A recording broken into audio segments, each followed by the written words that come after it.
എന്റെ റബ്ബന്റെ കൂടെയുണ്ടല്ലോ, എന്റെ റബ്ബന്റെ കൂടെയുണ്ടല്ലോ. എന്തിനാ ഭയപ്പെടുന്നത്?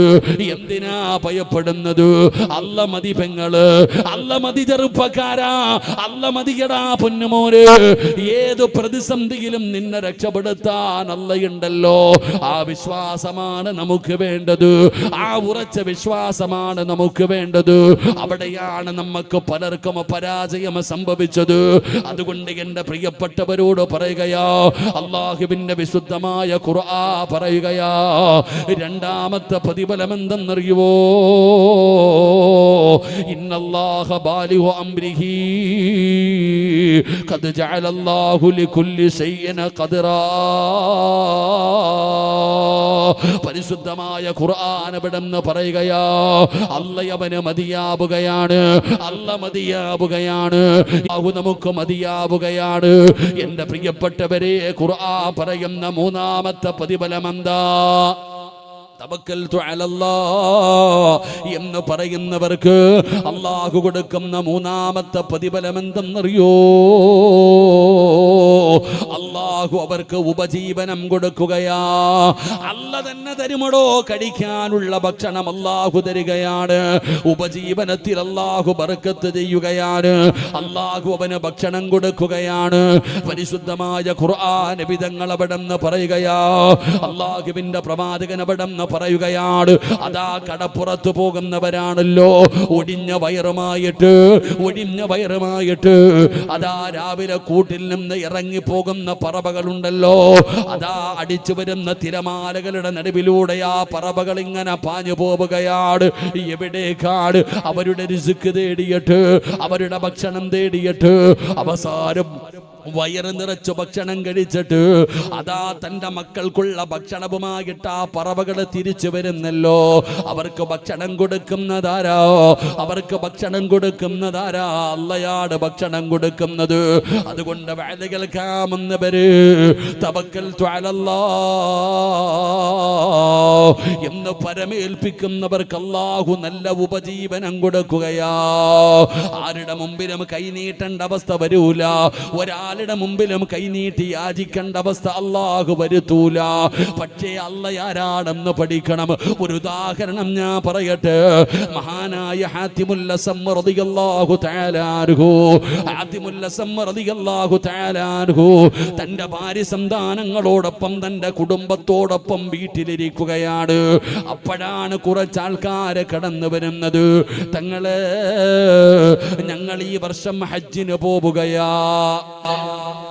മഹാനായ ഹാത്തിമുൽ അസം റളിയല്ലാഹു തആല അൻഹു, ഹാത്തിമുൽ അസം റളിയല്ലാഹു തആല അൻഹുവിന്റെ വീട്ടിൽ ഇങ്ങനെ ഇരിക്കുമ്പോൾ കുറച്ച് ആൾക്കാർ വന്നിട്ട് പറഞ്ഞു, തങ്ങളെ ഈ വർഷം ഞങ്ങൾ ഹജ്ജിന് പോകുന്നുണ്ട്, ദുആ ചെയ്യണം, നിങ്ങൾ വരുന്നുണ്ടോ?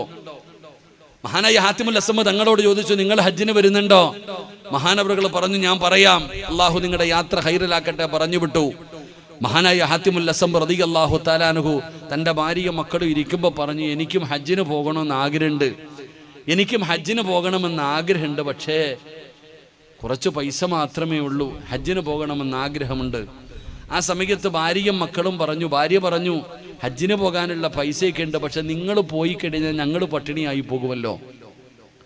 ഹാത്തിമുൽ അസം തങ്ങളുടെ ഭാര്യ പറയാ, നിങ്ങൾ ഹജ്ജിന് പോയി കഴിഞ്ഞാൽ നിങ്ങൾ വരുന്നത് വരെ എങ്ങനെ ജീവിക്കും? ഞങ്ങൾ പട്ടിണിയായി പോകുമല്ലോ. ഞങ്ങൾക്ക് ആരാണ് ഭക്ഷണം തരുന്നത്? ആരാണ് ഞങ്ങളുടെ കാര്യങ്ങളൊക്കെ നോക്കുന്നത്? എന്ന് പറഞ്ഞുകൊണ്ട് മക്കളും ഭാര്യയും തടസ്സം നിന്നു. ആ സമയത്ത് ഹാത്തിമുൽ അസം റളിയല്ലാഹു തആല അൻഹുവിന്റെ ഏറ്റവും ചെറിയ മകള്, ആ കുട്ടി എഴുന്നേറ്റ് നിന്നിട്ട് ചോദിച്ചു, വാപ്പാ നിങ്ങൾ ധൈര്യമായിട്ട് ഹജ്ജിന് പോ, ഭക്ഷണം തരുന്നത് വാപ്പയല്ല അല്ലയാ. ആ ചെറിയ മകള് എഴുന്നേറ്റ് നിന്നിട്ട് മറ്റുള്ള കൂടപ്പുറപ്പുകളുടെ മുമ്പിൽ നിന്നുകൊണ്ട് പറയാ, നിങ്ങളെന്താ, അല്ലയല്ലേ ഭക്ഷണം തരുന്നത്, വാപ്പയല്ലല്ലോ. അല്ലാഹുവല്ലേ നമുക്ക് ഭക്ഷണം തരുന്നത്, വാപ്പയല്ലല്ലോ തരുന്നേ. നിങ്ങൾ എന്താ പറയണേ? വാപ്പ നിങ്ങൾ ധൈര്യമായിട്ട് ഹജ്ജിന് പോ. ആരാ പറയണേ? ഏറ്റവും ചെറിയ മോള്. ഈ കുട്ടി ഇത് പറഞ്ഞു കഴിഞ്ഞപ്പോ ബാക്കിയുള്ളവർക്ക് പറയാൻ മറുപടിയില്ല, അല്ലയല്ലേ ഭക്ഷണം തരിക. അങ്ങനെ ഹാത്തിമുൽ അസം റളിയല്ലാഹു തആല അൻഹു ആ വർഷം ഹജ്ജിന് പോയി. ഹജ്ജിന് പോകാൻ തീരുമാനിച്ചു. ഹജ്ജിന് യാത്ര പറഞ്ഞു പോയി. കുറച്ചു ദിവസങ്ങൾ കഴിഞ്ഞപ്പോൾ ആ വീട്ടിൽ കഴിക്കാൻ ഭക്ഷണമില്ല, പട്ടിണിയായി. അങ്ങനെ ഒരു ദിവസമായി 2 ദിവസമായി ആ കുടുംബം വല്ലാത്ത പട്ടിണിയില്ല. വിശപ്പ് സഹിക്കാൻ കഴിയാതെ ഈ കുട്ടി വന്ന് ഭക്ഷണം ചോദിച്ചപ്പോ മറ്റുള്ള കൂടപ്പുറപ്പുകൾ പറഞ്ഞു, നീയല്ലേ പറഞ്ഞ അല്ല തരുമെന്ന്, അല്ലാടെ നിന്ന് മേടിച്ചോളാൻ. നീയല്ലേ പറഞ്ഞത് ഭക്ഷണം തരുന്ന അല്ലയാണെന്ന്, അല്ലാടെ നിന്ന് മേടിച്ചോ എന്ന് പറഞ്ഞിട്ട് ബാക്കിയുള്ള കൂടപ്പുറപ്പുകൾ മുഴുവനും ഈ ചെറിയ മകളെ ഒറ്റപ്പെടുത്തി. ആ കുട്ടി കരഞ്ഞുകൊണ്ട് ഒരു സൈഡിൽ പോയിരുന്നു. ആ പൊന്നുമോള് കരഞ്ഞുകൊണ്ടൊരു ഭാഗത്ത് പോയിരുന്നിട്ട് ആ പൊന്നുമോള് 2 കൈയും ഉയർത്തിയിട്ട് വിളിക്കുന്നു, യാ മൗലാ, യാ സയ്യിദി, യാ മൗലാ. അള്ളാഹുവിനെ വിളിച്ചിട്ട് പറയുന്നു, പടച്ചോനെ, നീയാണ് ഭക്ഷണം തരുമെന്ന് പറഞ്ഞതിൻ്റെ പേരിൽ ഇവരെല്ലാവരും എന്നെ ഒറ്റപ്പെടുത്തുന്നു തമ്പുരാനെ. ആ പൊന്നുമോള് കരഞ്ഞുകൊണ്ട് റബ്ബിനോട് ദുആ ചെയ്തു. പിറ്റേ ദിവസം നേരം വെളുക്കുമ്പോൾ വീടിൻ്റെ വാതിലിൽ ഒരാൾ വന്നു കിടന്ന് അടിച്ചു വിളിക്കുകയാ. ഹാത്തിമുൽ അസം തങ്ങളുടെ ഭാര്യ വാതിൽ തുറന്നു നോക്കുമ്പോൾ ഒരു സുന്ദരനായ ഒരു മനുഷ്യൻ ചോദിക്കുന്നു, കഴിക്കാൻ വല്ലതും തരുമോ, കുടിക്കാൻ ഇത്തിരി വെള്ളമെങ്കിലും തരുമോ, യാചിക്കുകയാ. ഹാത്തിമുൽ അസം തങ്ങളുടെ ഭാര്യ കുടിക്കാൻ വെള്ളം എടുത്തു കൊടുത്തു. ആ മനുഷ്യൻ ആർത്തിയോടെ കൂടെ വെപ്രാളത്തോടു കൂടി വെള്ളം ഇങ്ങനെ കുടിച്ചു. കുടിച്ചിട്ട് ഇങ്ങനെ സമാധാനത്തോടെ ഇരിക്കുമ്പോൾ മഹദി അവിടെ നിന്ന് ചോദിച്ചു, നിങ്ങൾ നല്ല പരിചയമുണ്ടല്ലോ, നിങ്ങൾ യാചിച്ച് നടക്കുന്ന ഒരാളെന്ന് വല്ലല്ലോ, കാണുമ്പോൾ തന്നെ അറിയാം ഏതോ വലിയ കുടുംബത്തിൽ ജനിച്ചതാണെന്ന്. എന്തു പറ്റി നിങ്ങൾക്ക്, നിങ്ങൾ എവിടെ ഉള്ളതാ? അപ്പോഴാ മനുഷ്യൻ പറഞ്ഞു, ഞാൻ ഈ നാട്ടിലെ രാജാവാണ്. എൻ്റെ അനുയായികളുടെ കൂടെ എൻ്റെ സൈന്യത്തോടൊപ്പം ഞാൻ വനാന്തരത്തിലേക്ക് വേട്ടയ്ക്ക് പോയതാ. വഴിതെറ്റിപ്പോയി, അവരൊക്കെ എന്നെ തെരഞ്ഞു നടക്കുകയാ. ഞാൻ ദിവസങ്ങളായി ഭക്ഷണം കഴിച്ചിട്ട്, എൻ്റെ കയ്യിൽ ആവശ്യത്തിന് സ്വർണ്ണ നാണയങ്ങളുണ്ട്, പക്ഷെ ഞാൻ ഭക്ഷണം കഴിച്ചിട്ട് ദിവസങ്ങളായി. ഞാൻ ഒറ്റപ്പെട്ടു പോയി, എൻ്റെ സൈന്യം ഇങ്ങനെ തെരഞ്ഞു നടക്കുകയാ എന്ന് ആ രാജാവ് പറയുമ്പോൾ ഹാത്തിമുൽ അസം റളിയല്ലാഹു തആല അൻഹുവിൻ്റെ ഭാര്യ പറയുന്നു, സുബ്ഹാനല്ലാഹ്, ഇന്നലെ എൻ്റെ പാവപ്പെട്ട മകള് വിശന്നിട്ട് ഈ വീടിനകത്ത് കിടന്ന് കരഞ്ഞു. ഇന്ന് രാജ്യത്തിൻ്റെ ഭരണാധികാരി തിന്നാനില്ലാതെ എൻ്റെ വീടിൻ്റെ മുറ്റത്ത് വന്നിരിക്കുന്നു. സുബ്ഹാനല്ലാഹ്, ഇതെന്ത് അത്ഭുതമാ പടച്ചവനെ. ഈ പെണ്ണിങ്ങനെ പറയുമ്പോൾ ആ രാജാവ് ചോദിച്ചു, ഇത് ആരുടെ വീടാ? അപ്പൊ പറഞ്ഞു കൊടുത്തു, ഇത് ഹാത്തിമുൽ അസം തങ്ങളുടെ വീടാണ്. എൻ്റെ പ്രിയപ്പെട്ടവർ, അപ്പോഴാണ് പെട്ടെന്ന് സൈന്യം ഇദ്ദേഹത്തെ കണ്ടുപിടിച്ചു. എല്ലാവരും ഓടി വന്നു. ആ മനുഷ്യൻ, ആ രാജാവ് തൻ്റെ അരയിലിരുന്ന സ്വർണ്ണ നാണയം എടുത്ത് ആ വീടിൻ്റെ മുറ്റത്ത് വെച്ചു. എന്നിട്ട് കൂടെ വന്നവരോട് മുഴുവനും പറഞ്ഞു, എന്നെ ഇഷ്ടപ്പെടുന്നവർ മുഴുവനും ഈ വീട്ടുകാരെ സഹായിക്കാൻ. അങ്ങനെ വീടിൻ്റെ മുമ്പിൽ സ്വർണ്ണ നാണയങ്ങൾ കൊണ്ട് നിറഞ്ഞു. നിമിഷ നേരം കൊണ്ട് അപ്പോഴും ആ കുട്ടിയിരുന്ന് കരയുകയാ. അപ്പോഴും ഹാത്തിമുൽ അസം തങ്ങളുടെ ചെറിയ മകളിരുന്ന് കരയുകയാ. രാജാവ് അടുത്ത് വിളിച്ചിട്ട് ചോദിച്ചു, മോളെ, ഇനി എന്തിനാ നീ കരയുന്നത്? മരിക്കുന്ന കാലം വരെ തിന്നാനുള്ളത് കിട്ടിയല്ലോ, ഇനി മരിക്കുന്ന കാലം വരെ നിങ്ങൾക്ക് ജീവിക്കാനുള്ളത് കിട്ടിക്കഴിഞ്ഞല്ലോ, ഇനി എന്തിനാണ് നീ കരയുന്നതെന്ന് ചോദിക്കുമ്പോ മഹാനായ ഹാത്തിമുൽ അസം റളിയല്ലാഹു തആല അൻഹു ആ മഹാനിന്റെ പൊന്നുമോള് പറഞ്ഞ മറുപടി എന്തെന്നറിയുവോ? അല്ലാഹുവിന്റെ അടിമയായ ഒരു മനുഷ്യൻ എൻ്റെ വീടിന്റെ മുറ്റത്ത് വന്നപ്പോ മരിക്കുന്ന കാലം വരെ കടിക്കാനുള്ള ഭക്ഷണത്തിനുള്ള സമ്പാദ്യം റബ്ബാ നിങ്ങൾ എനിക്ക് തന്നല്ലോ. അല്ലാഹുവിന്റെ ഒരടിമ വിചാരിച്ചപ്പോ ഇനി മരിക്കുന്ന കാലം വരെ എൻ്റെ വീട്ടില് പട്ടിണിയില്ല. എന്നാൽ യജമാനനായ അല്ല നമ്മുടെ കൂടെ ഉണ്ടെങ്കിൽ ആ അല്ല എങ്ങാനും എൻ്റെ വീട്ടിൽ വന്നാൽ എന്തായിരിക്കും അവസ്ഥയെന്ന് ഓർത്തിട്ട് ഞാൻ സന്തോഷം കൊണ്ട് കരഞ്ഞതാ. പ്രിയപ്പെട്ട സഹോദരാ, എന്തിനാണ് ഞാനിത് പറഞ്ഞതെന്നറിയോ? ഇന്ന് മനുഷ്യർക്കില്ലാതെ പോയ ഒരു വിശ്വാസമാണ്. എല്ലാവരും പരക്കം പാച്ചിലാണ്, രാവും പകലും നടന്ന് അധ്വാനിക്കുകയാണ്. ഹലാലില്ല, ഹറാമാണ്, ഹറാമാണോ ഹലാലാണോ എന്നാരും നോക്കാറില്ല. എല്ലാവർക്കും പണം വേണമല്ലോ, വാരി കൂട്ടാനുള്ള പരക്കം പാച്ചിലാണ്. അത് പടച്ചവനെ പിടിച്ചു പറിച്ചിട്ടാകട്ടെ, കള്ളത്തരം കാണിച്ചിട്ടാകട്ടെ, ഏത് വളഞ്ഞ വഴിയിലൂടെയാകട്ടെ, എല്ലാവരും സമ്പത്തിന്റെ പുറകെ കിടന്ന് പരക്കം പായുമ്പോ എന്റെ പ്രിയപ്പെട്ട ഉമ്മമാരെ, മക്കളെ ഭീഷണിപ്പെടുത്തുന്ന മാതാപിതാക്കളുടെ കാലമാണ്. പഠിക്കണ പഠിക്കണ പഠിക്കണ. ഉമ്മമാരോട് എനിക്ക് പറയാനുള്ളത്, പെങ്ങള് മക്കളെ കൊല്ലല്ലേ ഉമ്മമാര്. എന്റെ പ്രിയപ്പെട്ട സഹോദരിമാര് പഠിക്കേണ്ട ഒരു കാര്യം, ഈ പിഞ്ചു മക്കളോട് പറഞ്ഞു കൊടുക്കുന്ന കാര്യം എന്തെന്നറിയോ? പിഞ്ചു മക്കളോട് പറയുകയാ, നല്ലതുപോലെ പഠിക്കണേ, നല്ല മാർക്ക് വാങ്ങണേ, ഉന്നത വിജയം നേടണേ. എടാ, എങ്കിലേ നിനക്ക് ഭാവിയുണ്ടാകൂ. നല്ല ജോലി വേണം, നല്ല സാലറി വേണം, നല്ല കുടുംബത്തിൽ നിന്ന് പെണ്ണ് കെട്ടണമെങ്കിൽ ഇതൊക്കെ വേണമല്ലോ. എന്നിട്ട് അവസാനം ഉമ്മ പറഞ്ഞു കൊടുക്കുന്ന ഒരു മറുപടി, പണമുണ്ടെങ്കിലേ ജീവിക്കാൻ പറ്റൂ, പണമുണ്ടെങ്കിലേ ജീവിക്കാൻ പറ്റൂ. അല്ലാഹുവേ, പിഞ്ചുമക്കളുടെ മനസ്സിലേക്ക് കുത്തിവെച്ച് കൊടുക്കുന്ന ഏറ്റവും വലിയ വിഷമാണ് എന്റെ പ്രിയപ്പെട്ട പെങ്ങള്. അതുകൊണ്ടാണ് പ്ലസ് 1 പഠിക്കുന്നവന് കഞ്ചാവ് കച്ചവടം നടത്തുന്നത്. എന്തിനാ? പെട്ടെന്ന് പണമുണ്ടാകാറ്, പെട്ടെന്ന് പണക്കാരനാകാറ്. അതാ വിദ്യാഭ്യാസമില്ലാത്തവരല്ല കുട്ടിയെ തട്ടിക്കൊണ്ടുപോയത് 10 ലക്ഷം രൂപയ്ക്ക് വേണ്ടി കൊലപാതകങ്ങളെ നടത്തുന്നത്, കള്ളത്തരങ്ങളെ കാണിക്കുന്നത്, വേശ്യാലയങ്ങളെ നടത്തുന്നത്. പടച്ചവനെ, എന്തെല്ലാം ക്രൂരതകളെ ചെയ്യുന്നത്. എന്തിനാ സഹോദര? പണത്തിന് വേണ്ടിയല്ലോ. എന്റെ പ്രിയപ്പെട്ടവരെ, അല്ലാഹു പറയുകയാ, അല്ലാഹു പറയുകയാ, നിങ്ങൾ പടച്ചറപ്പിലേക്ക് പരമേൽപ്പിക്കൂ. നിങ്ങൾ അല്ലാഹുവിലേക്ക് പരമേൽപ്പിച്ചാൽ അല്ലാഹു നിന്റെ കുടുംബത്തിൽ ഒരിക്കലും പട്ടിണി തരൂല. അല്ലാഹു നിന്റെ ഉപജീവനത്തിൽ അല്ലാഹു ബർക്കത്ത് ചെയ്യുകയാ. കഴിക്കാനുള്ള ഭക്ഷണം അല്ലാഹു തരികയാ, കഴിക്കാനുള്ള ഭക്ഷണം അല്ലാഹു തരികയാ. അതുകൊണ്ട് ഈ വാഴ കേൾക്കാമെന്നവരോട് ചോദിക്കട്ടെ, എന്തിനാ കഷ്ടപ്പെടുന്നത്? രാവും പകലും കടന്ന് കഷ്ടപ്പെടുകയാണ്, രാവും പകലും കടന്ന് കഷ്ടപ്പെടുകയാണ്. എന്തിനാ സഹോദരാ നീ കഷ്ടപ്പെടുന്നത്? നിനക്കും നിന്റെ കുടുംബത്തിനും കഴിക്കാനുള്ള ഭക്ഷണത്തിന് വേണ്ടിയല്ലോ. നിനക്കും നിന്റെ കുടുംബത്തിനും കഴിക്കാനുള്ള ഭക്ഷണമല്ലേ വേണ്ടത്? അല്ല പറയുകയാ, ഞാൻ തരാ. അല്ല പറയുകയാ, ഞാൻ തരാ. ഈ സദസ്സിലിരിക്കുന്നവരോട് പറയുകയാ, നിങ്ങൾ അല്ലാഹുവിൽ പരമേൽപ്പിക്കടോ, നിങ്ങൾ അല്ലാഹുവിൽ പരമേൽപ്പിക്കടോ. അല്ലാഹുവേ, ഹറാബ് വേണ്ട, ഹലാലായ മാർഗത്തിൽ തന്നെ കച്ചവടം നടത്തു. എത്രയോ നല്ല കച്ചവടമുണ്ട്. എന്തിനാ കള്ളത്തരം പറയുന്നത്? എന്റെ പ്രിയപ്പെട്ടവരോട് പറയുന്നു, കള്ളസത്യം ചെയ്തിട്ട് കച്ചവടം നടത്താൻ പാടില്ല. കള്ളസത്യം ചെയ്തിട്ട് കച്ചവടം നടത്താൻ പാടില്ല. എന്തിനാ കള്ളത്തരങ്ങള്? ലാഭമെടുക്ക സഹോദര, നല്ലത് കൊടുത്തിട്ട് നീ പൈസ വാങ്ങിക്കോ, വേണ്ട എന്ന് പറയുന്നില്ല. പറ്റിക്കരുത്, വഞ്ചിക്കരുത്, കളിപ്പിക്കരുത്. എന്റെ പ്രിയപ്പെട്ടവരോട് പറയുകയാ, നിനക്ക് ചെറിയ കടയാണെങ്കിലും അല്ലാഹു നിനക്ക് ബർക്കത്ത് ചെയ്യണോ, അല്ലാഹു നിന്നെ രക്ഷപ്പെടുത്തണോ, അല്ലാഹു നിന്നെ രക്ഷപ്പെടുത്തണോ. എല്ലാ കാര്യങ്ങളും നിങ്ങൾ അല്ലാഹുവിലേക്ക് പരമേൽപ്പിച്ച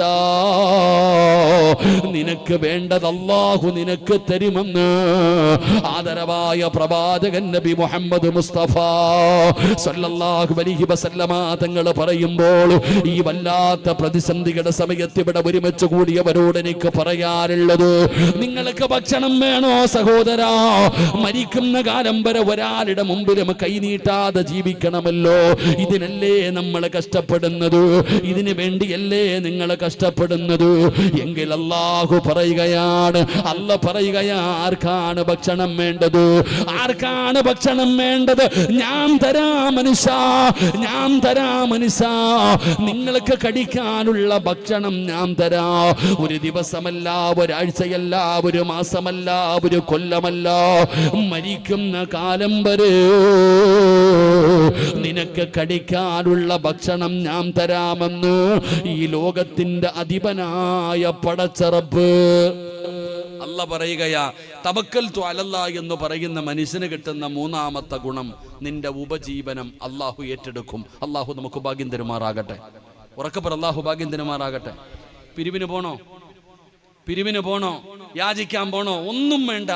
അല്ലാഹു തരും നിനക്ക് റിസ്ക്, അല്ലാഹു തരും നിനക്ക് ഭക്ഷണം. അല്ലാഹു നമുക്ക് നൽകി അനുഗ്രഹിക്കുമാറാകട്ടെ. അല്ലാഹു നമുക്ക് നൽകി അനുഗ്രഹിക്കുമാറാകട്ടെ. മരിക്കുന്ന കാലം വരെ ഹലാലായ ഭക്ഷണം തിന്നണമെന്ന് ആഗ്രഹമുള്ളവർ കൈവക്കിക്കേ. മരിക്കുന്ന കാലം വരെ ഹലാല്, ഹറാമൊന്നും വേണ്ട, ഹലാലായ ഭക്ഷണം വേണമെന്ന് ആഗ്രഹമുള്ളവരെന്ന് കൈവക്കിക്കേ. ചിലർ പറയുന്നത് ഞാൻ പിരിവെടുത്തോളാന്ന്. അത് നിന്റെ ഇഷ്ടം. മരിക്കുന്ന കാലം വരെ കഴിക്കാൻ ഭക്ഷണം വേണോ? വേണോ വേണ്ടേ? വേണോ വേണ്ടേ? ഉറക്കപ്പറ. വേണോ വേണ്ടേ? വേണം. അള്ളാഹു നമുക്ക് നൽകി അനുഗ്രഹിക്കുമാറാകട്ടെ. പൈസയുടെ ചെലവുണ്ടോ? പൈസ കൊടുക്കണോ? ആരും 5 നയ്യാ പൈസ കൊടുക്കണ്ട. അള്ളാഹു പറയുന്നു, മരിക്കുന്ന കാലം വരെ നിനക്കും നിന്റെ കുടുംബത്തിനും തിന്നാനുള്ള ഭക്ഷണം ഞാൻ തരും, മരിക്കുന്ന ദിവസം വരെ. അള്ളാഹു നമുക്ക് നൽകി അനുഗ്രഹിക്കുമാറാകട്ടെ. അള്ളാഹുവിന്റെ പ്രവാചകന്റെ പ്രിയപ്പെട്ട ഭാര്യയായ ആയിഷ ബീബി റളിയല്ലാഹു തആല അൻഹാ യുദ്ധം കഴിഞ്ഞ് വരികയാണ്. അതാ മലമൂത്ര വിസർജനം നടത്തണമല്ലോ, എല്ലാവരും യാത്ര നിർത്തുകയാണ്. അള്ളാഹുവിന്റെ പ്രവാചകൻ സല്ലല്ലാഹു അലൈഹി വസല്ലമ തങ്ങളും സ്വഹാബത്തും യാത്ര നിർത്തുകയാണ്. എന്നിട്ട് പറഞ്ഞു, ആയിഷ ബീബി റളിയല്ലാഹു തആല അൻഹ നബി തങ്ങളുടെ കൂടെയുണ്ട്. അതാ ആദ്യം പെണ്ണുങ്ങൾ പോകട്ടെ. ആയിഷ ബീബി റളിയല്ലാഹു തആല അൻഹ തന്റെ ആവശ്യ പൂർത്തീകരണത്തിന് വേണ്ടി കടന്നുപോയി. അവിടുന്ന് തന്റെ ആവശ്യമെല്ലാം പൂർത്തീകരിച്ചിട്ട് തിരിച്ചു വരികയാണ്. തന്റെ വാഹന മുകളിലേക്ക് ആയിഷ ബീബി കയറുകയാണ്. ആയിഷ ബീബി വാഹനത്തിൽ കയറുന്നത് നബി തങ്ങൾ കണ്ടോ, സഹാബത്ത് കണ്ടോ, എല്ലാവരും കണ്ടു ആയിഷ ബീബി കയറുന്നത്. എന്നാൽ നബി തങ്ങൾ പറഞ്ഞു, ഇനി ആണുങ്ങൾ പോകാൻ. അങ്ങനെ ആണുങ്ങൾ മുഴുവനും അവര് മലമൂത്ര വിസർജനങ്ങൾക്ക് വേണ്ടി കടന്നുപോയി. എല്ലാവരും അവരവരുടെ ആവശ്യങ്ങൾ കഴിഞ്ഞു മടങ്ങി വരികയാണ്. അപ്പോഴാണ് ആയിഷയ്ക്ക് മനസ്സിലാകുന്നത്, കഴുത്തിൽ കിടന്ന മാല കാണുന്നില്ലെന്ന്. ആയിഷ ബീബി റളിയല്ലാഹു തആല അൻഹ അവിടുന്ന് ചിന്തിച്ചു, പടച്ചവനെ, ഞാൻ പോയ സ്ഥലത്താണ് നഷ്ടപ്പെട്ടത്, ഓടിച്ചെന്ന് എടുത്തുകൊണ്ട് വരാം. അവിടെ വെച്ചത് ഓർമ്മ വന്നടോ, അവിടെയാണ് നഷ്ടപ്പെട്ടതെന്ന് മനസ്സിലായി. ആയിഷ ബീബി റളിയല്ലാഹു ആരോടും പറയാതെ ഇറങ്ങി ഓടുകയാ. ആയിഷ ബീബി പോയത് ഒരാളും കണ്ടില്ല.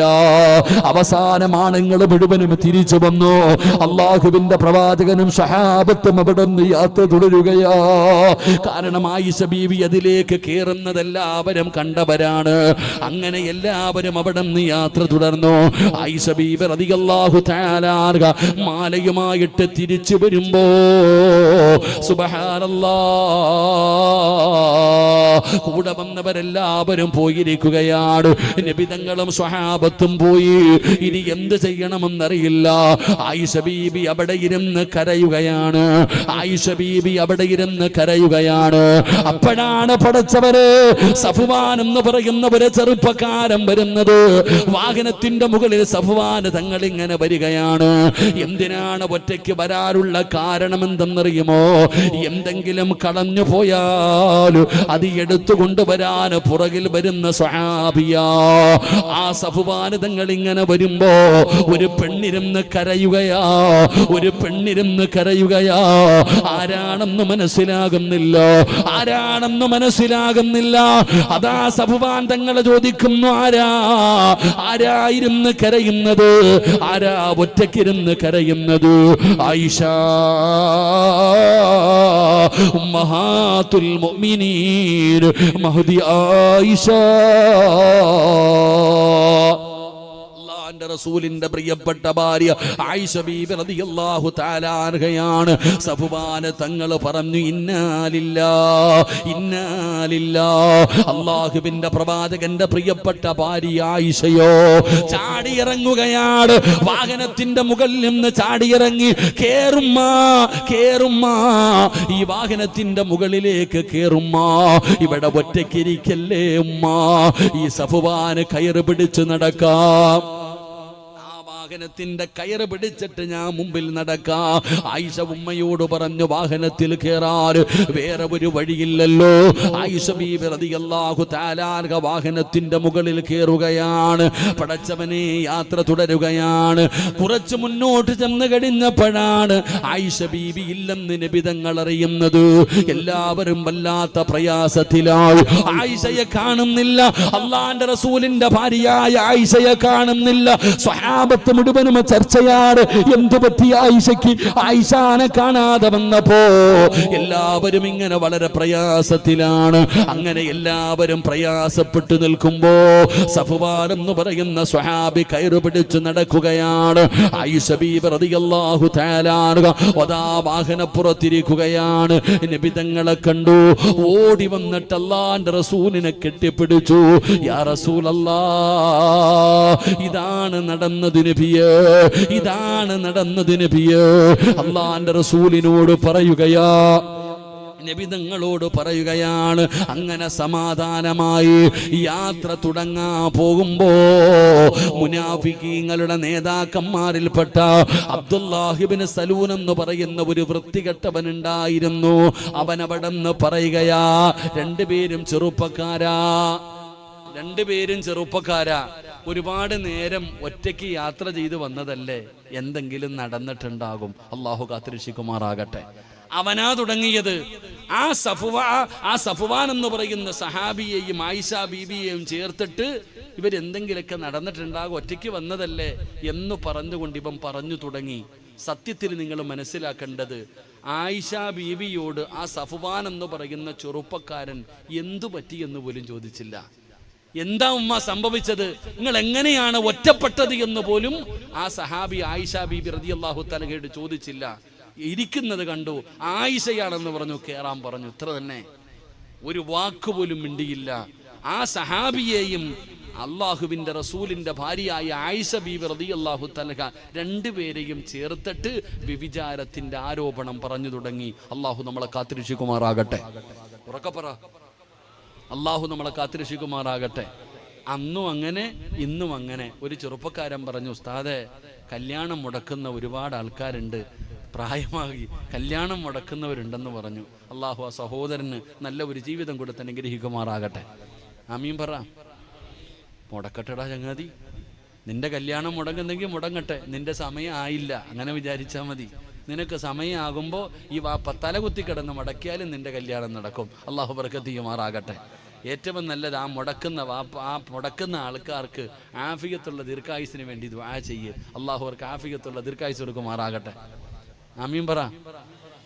എടാ, നമ്മളെ കുറ്റം പറയുന്നവന് വേണ്ടി എപ്പോഴും ദുആ ചെയ്യണമെന്നാ. കാരണം എന്തേ, എന്നെ കുറ്റം പറയുന്ന ആൾക്കാരുണ്ട്, എന്നെ കളിയാക്കുന്നവരുണ്ട്. ഞാൻ അവർക്ക് ആഫിയത്തിനും ആരോഗ്യത്തിനും വേണ്ടി എപ്പോഴും ദുആ ചെയ്യും. എന്തുകൊണ്ട്? സിറാജ്, നീ ചെയ്യുന്ന നന്മ കൊണ്ട് സ്വർഗത്തിൽ പോകാൻ പറ്റൂല, ഞാനും കൂടെ കുറച്ച് തന്ന് സഹായിക്കാന്ന് പറഞ്ഞപ്പോൾ എന്തിനാ വേണ്ടാന്ന് പറയുന്നേ? അതുകൊണ്ട് പറയുന്നവർ പറയട്ടെ, നിനക്ക് സമയമാകുമ്പോൾ വിവാഹം നടക്കും. അള്ളാഹു നല്ല ജീവിതം കൊടുത്ത് അനുഗ്രഹിക്കുമാറാകട്ടെ. അങ്ങനെ മദീനത്ത് ചെന്ന ഉടനെ കാട്ടുതീ പടരുന്നത് പോലെ മദീന മുഴുവനും പടർന്നു. ആയിഷ ബീബി വ്യഭിചരിച്ചു. ആയിഷ ബീബിയെ കുറിച്ചുള്ള അപവാദം ഇങ്ങനെ പറഞ്ഞു പരത്താൻ തുടങ്ങി.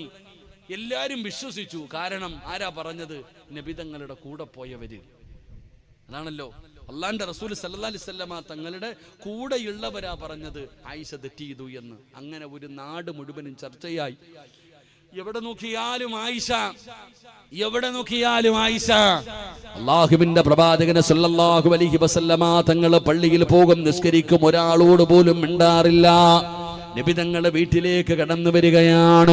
എവിടെ നോക്കിയാലും ആയിഷ. പെങ്ങളെ, ഒരു മഹല്ലല്ല, ഒരു കുടുംബമല്ല, ഒരു നാട് മുഴുവനും അല്ലാഹുവിന്റെ റസൂലിന്റെ പ്രിയപ്പെട്ട ഭാര്യയെ കുറിച്ച് പറയുകയാണ്. നബി തങ്ങൾ ചെന്നിട്ട് പറഞ്ഞു, ആയിഷ, കുറച്ചു ദിവസം നീ നിന്റെ വീട്ടിൽ പോയി നിൽക്ക്, സമാധാനത്തിന്. അല്ലാതെ പ്രവാചകൻ പറഞ്ഞു വിട്ടതല്ല, ഒരു സമാധാനത്തിന് നീ നിന്റെ വീട്ടിൽ പോയി നിൽക്കൂ, അള്ളാഹു തീരുമാനമെടുക്കട്ടെ. നബി തങ്ങളൊന്നും മിണ്ടിയില്ല. ആയിഷ ബീവിക്ക് സങ്കടമായി. അവസാനം തന്റെ വീട്ടിലേക്ക് കടന്നു ചെന്നു. അല്ലാഹുവേ, ആയിഷ ബീബി റളിയല്ലാഹു തആല അൻഹാ പ്രച്ചവരെ വീടിനകത്തിരുന്ന് കരയുകയാ. എല്ലാ ദിവസവും സുബഹി നമസ്കാരം കഴിയുമ്പോ വീടിന്റെ വാതിലിന്റെ ഭാഗത്ത് വന്ന് നോക്കുകയാ, നബി തങ്ങൾ വരുന്നുണ്ടോ, അള്ളാന്റെ റസൂല് വരുന്നുണ്ടോ? ആയിഷ കാണുന്നില്ല, സങ്കടമാകും. അങ്ങനെ ഒരുപാട് ദിവസങ്ങൾ കഴിഞ്ഞു. ഒരു ദിവസം ആയിഷ ബീബി റളിയല്ലാഹു തആല അൻഹ നോക്കുമ്പോ അള്ളാഹുവിന്റെ പ്രവാചകന് ചിരിക്കുന്ന മുഖത്തോടെ വീട്ടിലേക്ക് കയറി വരികയാ. അല്ലാഹുവിന്റെ പ്രവാചകൻ എന്ന ഭർത്താവ് ഒരു ദിവസം ചിരിക്കുന്ന മുഖത്തോടെ വീട്ടിലേക്ക് കടന്നു വരുമ്പോ ആയിഷ ബീബി റളിയല്ലാഹു തആല അൻഹ ഇറങ്ങി ഓടുകയാണ്. ആയിഷ ബീബി ഇറങ്ങി ഓടുകയാ. അല്ലാഹുവിന്റെ റസൂലിനെ കെട്ടിപ്പിടിച്ച് ചുംബനം കൊടുത്തു. എന്നിട്ട് ചോദിക്കുന്നു, നബിയേ യാ റസൂലല്ലാഹ്, അല്ലാഹുവിന്റെ പ്രവാചകരേ, ഞാൻ നിരപരാധിയാണെന്ന് ജിബ്രീൽ വന്നു പറഞ്ഞോ നബിയേ? ഖുർആനിൽ ആയത്തിറങ്ങിയോ നബിയേ? ജിബ്രീൽ വന്നോ നബിയേ? അല്ലാഹുവിന്റെ റസൂൽ പറഞ്ഞു, ആയിഷ, ജിബ്രീൽ വന്നു ആയിഷ, ഖുർആനിൽ ആയത്തിറങ്ങി ആയിഷ, നീ നിരപരാധിയാണെന്ന് അല്ലാഹു പറഞ്ഞു ആയിഷ, അല്ലാഹു പറഞ്ഞു ആയിഷ, ഖുർആനിൽ ആയത്തിറങ്ങി ആയിഷ. അല്ലാഹുവിന്റെ റസൂൽ അത് പറയുമ്പോ ആയിഷ ബീബി റളിയല്ലാഹു തആല നബി തങ്ങളെ കെട്ടിപ്പിടിച്ച് ചുംബനം കൊടുക്കുകയാണ്. എന്നിട്ട് തുള്ളിച്ചാടുകയാണ്. നബിയേ, എനിക്കുറപ്പായിരുന്നു നബിയേ, എനിക്കുറപ്പായിരുന്നു നബിയേ, ഏഴാകാശം കടന്ന് ജിബ്രീൽ വരുമെന്ന് എനിക്കുറപ്പായിരുന്നു നബിയേ. ആ ഒരു പറച്ചല് കേട്ടപ്പോ അല്ലാഹുവിന്റെ റസൂൽ ചോദിക്കുന്നു, ആയിഷ, എങ്ങനെയാ ആയിഷ ഇത്രയും ദിവസം പിടിച്ചു നിന്നത്? എങ്ങനെയാ ആയിഷ? കാരണം ആയിഷയുടെ പ്രായം ചെറുതാണ്. ഈ ചെറിയ വയസ്സുള്ള നീ എങ്ങനെയാണ് ഒരു നാട് മുഴുവനും നീ വ്യഭിചാരിയാണെന്ന് പറഞ്ഞപ്പോ, നീ തെറ്റ് ചെയ്തെന്ന് പറഞ്ഞപ്പോ, എല്ലാവരും നിന്നെ ഒറ്റപ്പെടുത്തിയപ്പോ എങ്ങനെയാണ് ആയിഷ നീ പിടിച്ചു നിന്നത്? എങ്ങനെയാണ് ആയിഷ നീ പിടിച്ചു നിന്നത്? അല്ലാഹുവിന്റെ പ്രവാചകൻ ആയിഷ എന്ന തന്റെ പ്രിയപ്പെട്ട ഭാര്യയോട് നബി തങ്ങൾ ചോദിക്കുമ്പോ ആയിഷ ബീബി റളിയല്ലാഹു തആല അൻഹാ അവിടെന്ന് പറഞ്ഞ മറുപടി ഒരു ദിക്റാണ് നബിയേ, ഒരു ദിക്റാണ് നബിയേ. ഈ ദിക്റാണ് ഞാൻ പറഞ്ഞത്, ഈ ദിക്റാണ് ഞാൻ പറഞ്ഞത്. ഹസ്ബുനല്ലാഹ്, ഹസ്ബുനല്ലാഹ്, ഹസ്ബുനല്ലാഹു നിഅമൽ വകീൽ, നിഅമൽ മൗലാ വ നിഅമൻ നസീർ. ഇബ്രാഹിം നബി അലൈഹിസ്സലാം നമ്രൂദിന്റെ തീകുണ്ടാരത്തിലേക്ക് വലിച്ചെറിയുമ്പോ ഇബ്രാഹിം നബി പറഞ്ഞ വാക്കാണ് ഹസ്ബുനല്ലാഹ്. അതാ ഒരു നാട് മുഴുവനും തെറ്റുകാരിയാണെന്ന് ഒറ്റപ്പെടുത്തിയപ്പോ, അപവാദങ്ങളും പരിഹാസങ്ങളും നടത്തുമ്പോ ആയിഷ എന്ന് പറയുന്ന ചെറിയ പ്രായമുള്ള പെൺകുട്ടി തന്റെ വീടിനകത്ത് പിടിച്ചു നിന്നത് ഈ ഹസ്ബുനല്ലാഹ് പറഞ്ഞിട്ടാ പെങ്ങള്. അതുകൊണ്ട് എന്റെ പ്രിയപ്പെട്ടവരോട് പറയുകയാ, അല്ലാഹുവിൽ പ്രതീക്ഷ വെക്കൂ, അല്ലാഹുവിൽ പ്രതീക്ഷ വെക്കൂ. എന്തായാലും അല്ലാഹു നമ്മളെ കൈവിടൂല, അല്ലാഹു നമ്മളെ സഹായിക്കും സഹോദരാ.